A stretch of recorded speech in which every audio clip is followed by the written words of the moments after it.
You don't have to overcomplicate what your hopes and goals for the future really mean to you. So, keeping everything simple, let's talk about what that means for Gen Z.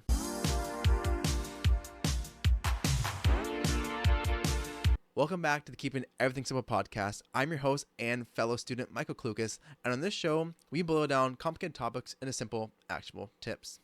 So, let's start off with the first segment of the show here, the complications. So, when I say the career hopes and goals for the future, that tends to mean how we're going to go about our life and our careers.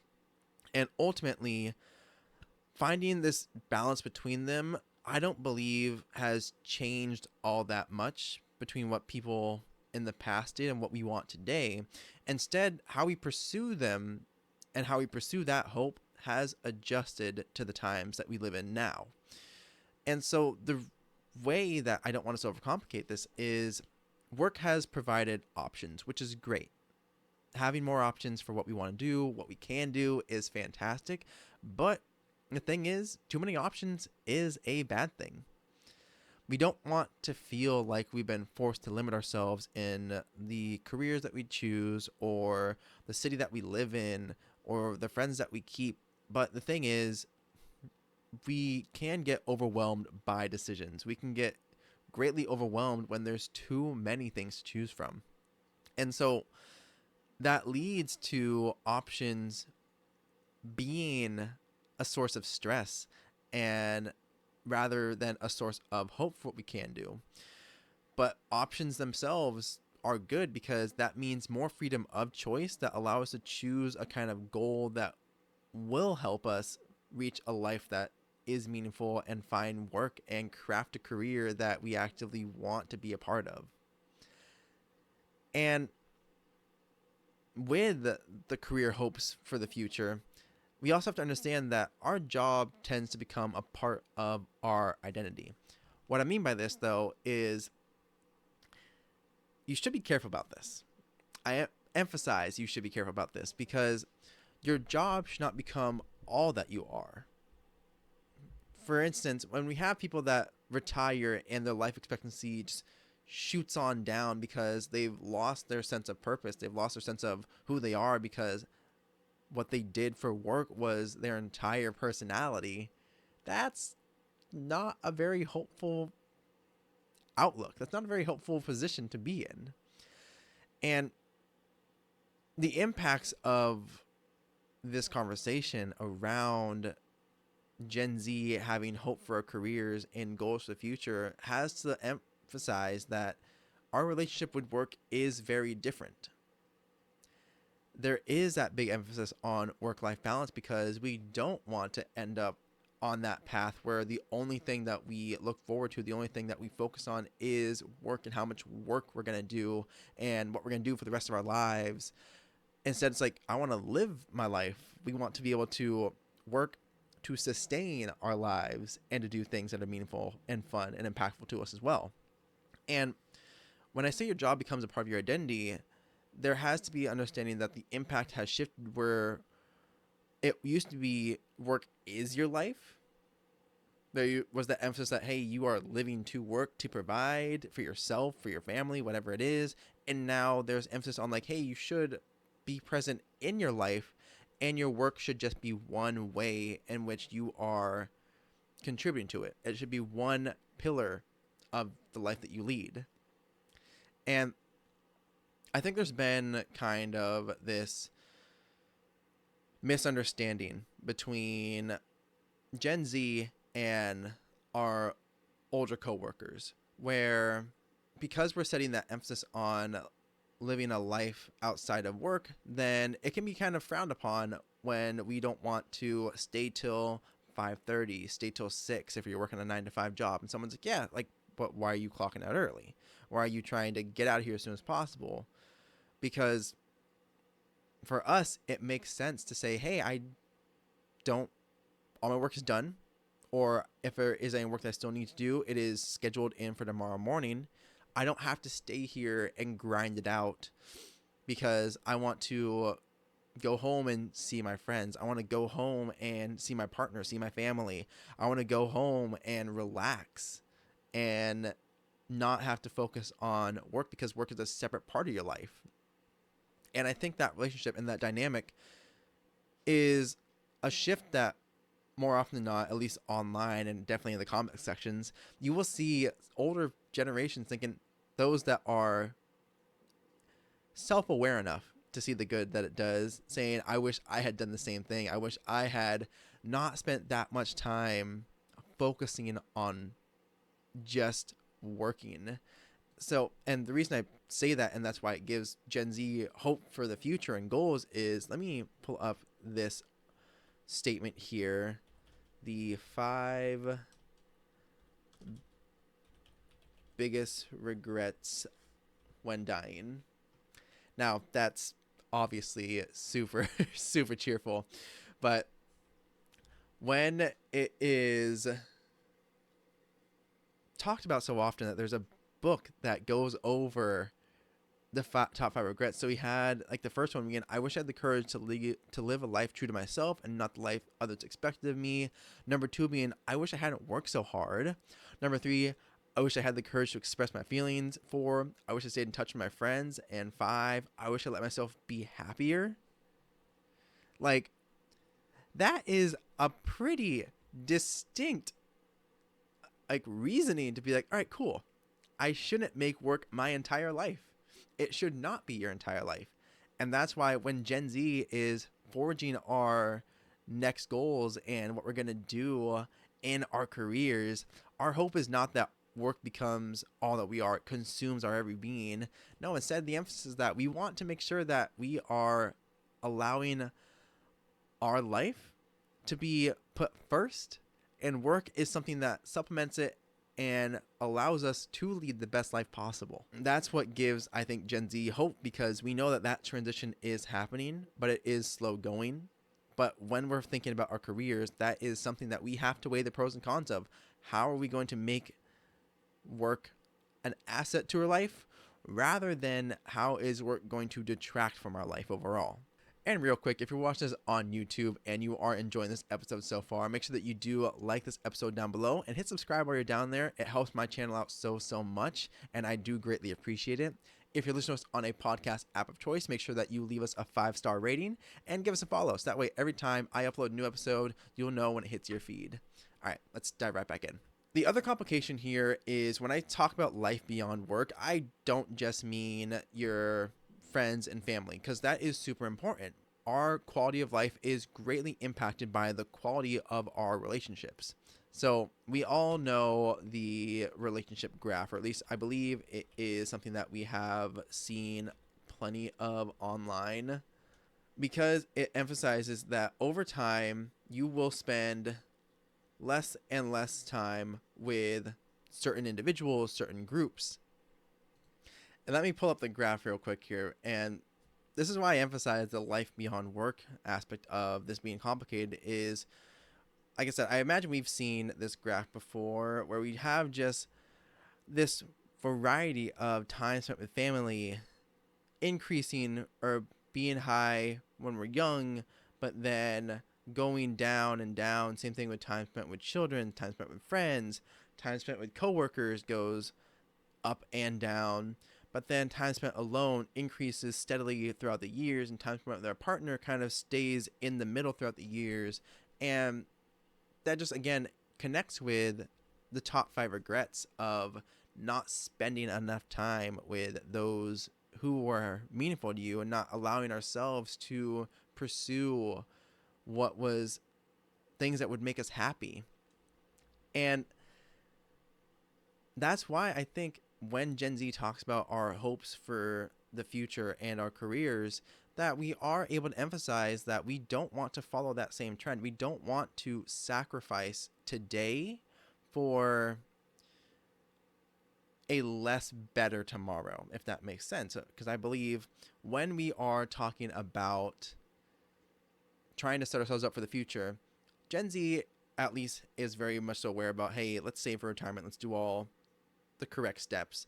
But then when it comes to sacrificing time with our friends and family, then we're less inclined to be like, all right, yeah, no, that makes sense because I have to grind it out. Instead, it becomes, okay, well, I don't need to work this extra hour. Let me instead get out of here, call up a friend, and let's go to dinner. Let me go hang out with my siblings. Let me go hang out with my family, because that makes sense. It makes sense because we see that graph, and this graph just reminds us that time is finite, time is limited, and when we are focusing so much on just grinding it out at work, then we're taking away from the time that we do have.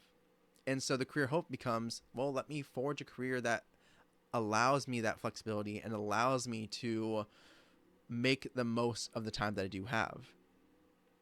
Which honestly might be why there's so many of us in Gen Z that are having a second job and trying to create a side hustle that can become a full-time gig for us, where we don't have to rely on someone else dictating our time, or instead we get the autonomy over it, because we know that time is never going to be given back to us unless we somehow take it back and take control of it. And comment down below if you're watching this on YouTube, do you feel like there has been this overcomplication in finding a work-life balance and just having an actual conversation around it? Let me know your thoughts down below. But that does lead us right into the next segment of the show here, the conflicts, because we have multiple points of views and we tend to butt heads over misunderstandings about what Gen Z wants out of their career. And so we forget the first complication here, which is honestly just common ground. The same wants that we have, I believe, have just adjusted to the ages, because there was always the repetitive movement of young people trying something new, young people trying to find their way in life and choosing what that meant to them. That's been happening over and over again. That's not anything new, but when people tend to get into their older years, they might forget that. They might forget, oh, okay, yeah, no, I remember asking those exact same questions when I was your age, or I remember striving to do those exact same things too, because I knew I wasn't going to be that age ever again. And we can forget that common ground exists, and it's always, oh, those kids or kids these days, like, yeah, hey, we're not perfect, and we know that. Like, we will be the first to admit that. But also, same thing applies for anyone who looks back at us and doesn't remember what they were like when they were our age, because they probably did value time with friends as much as possible. But I'm going to keep pointing this graph, because this graph kind of points it out. Their friendships have probably vanished at some point, or they spent less time with them and maybe see them once a year.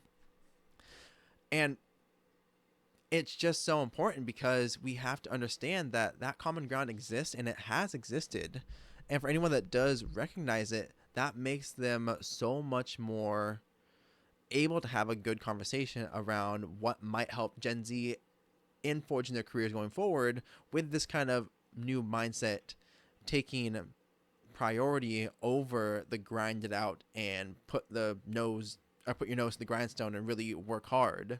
Because it's not that we don't want to work hard, it's that we don't want to, again, sacrifice quality of life for it. And that means the second conflict here, which is that changing relationship to work, where work is a means to an end. Work is a means to provide for our life. It's a means to allow us to travel. It's a means to allow us to take our friends out, to go out to the movies, to go buy that new game we've been wanting. It's instead that, again, an asset, rather than it detracting from our life and becoming the only thing that we do. Because I kind of picture it the same way that we might picture, say, budgeting, where you should have a budget. You should be able to plan out stuff accordingly, so that way you can afford the things that you want.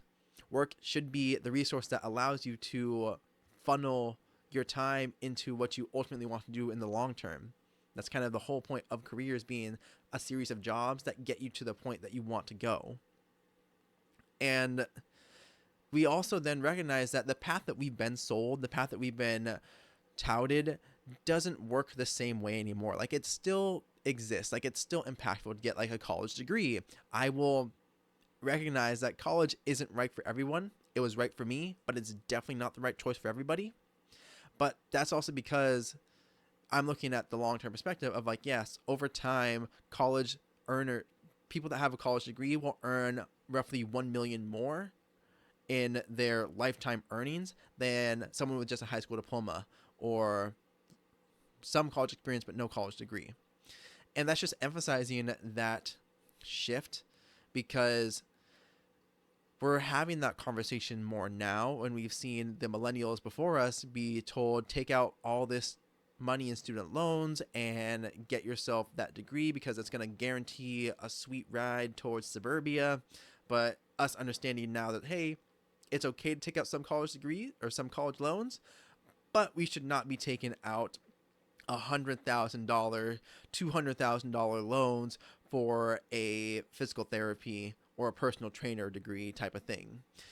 And it's just taking context about what the path to success looks like now and the ways to get there, because it might be, because on average, I believe college is finished in like 5 years. It might be finishing college in 6 years. It might be working part-time and doing school part-time or some variation, but it's just the path that we're sold, we know, is different now.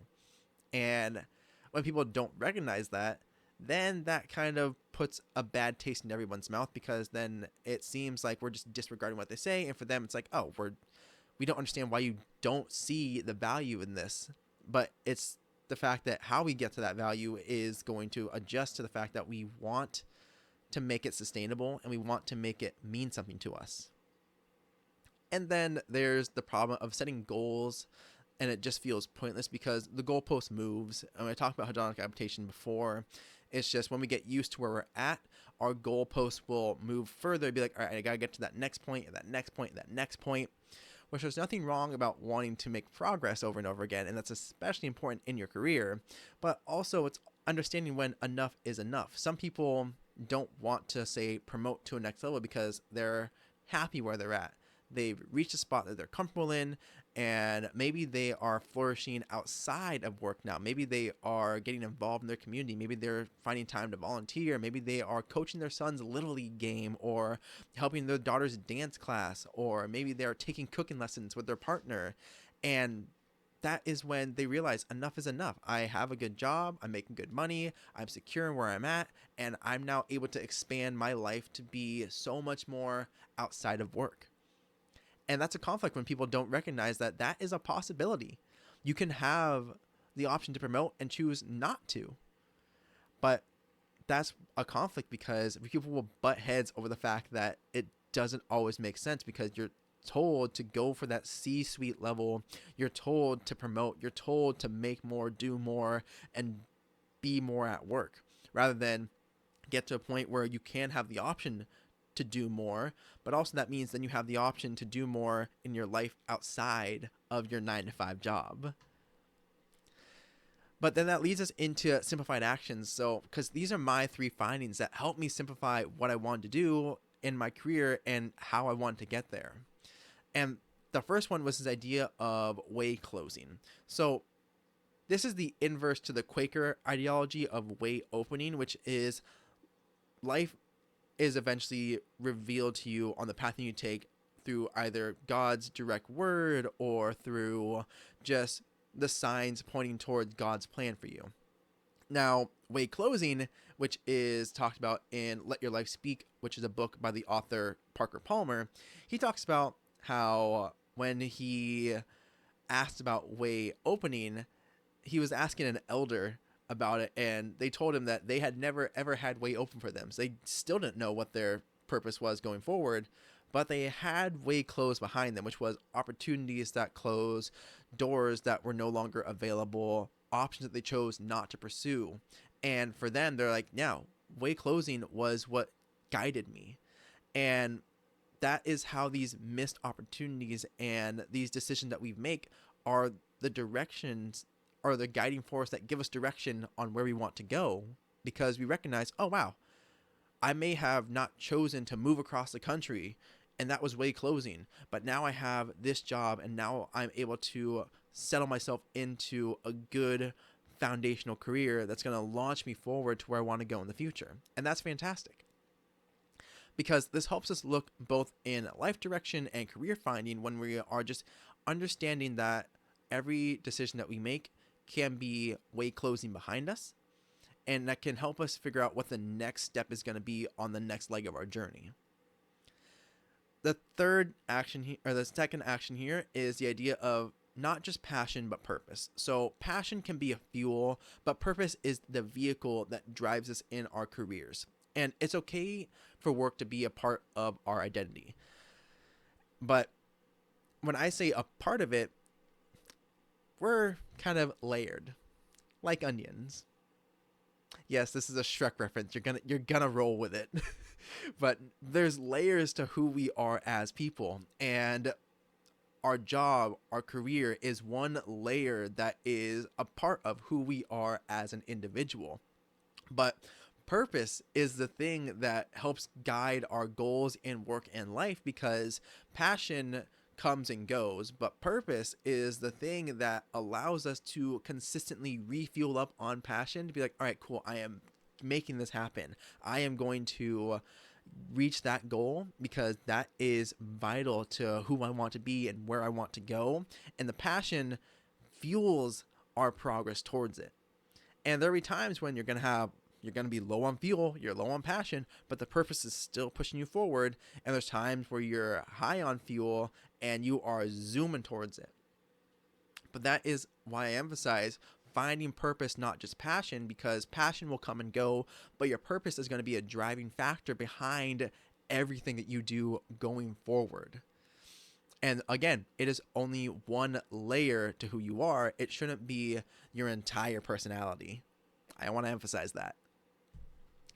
And then the final simplified action here is, with our career hopes, Gen Z wants the ability to provide and make an impact. So we're more likely to turn down jobs that don't have a good value alignment with who we are and where we want to go. We don't want to just be considered as cogs in the machine who are replaceable, that you could just toss us out and then train the next 16-year-old to take over for us. So we want upward mobility to exist and we want to take part in it, but we also want to make sure that we are creating impact, because when we are finding jobs and careers that do allow us to create sizable impact that help our community, help our friends, help our family, help some larger cause, that is a lot more empowering and inspiring and a lot more motivating for us to actively continue to pursue that career.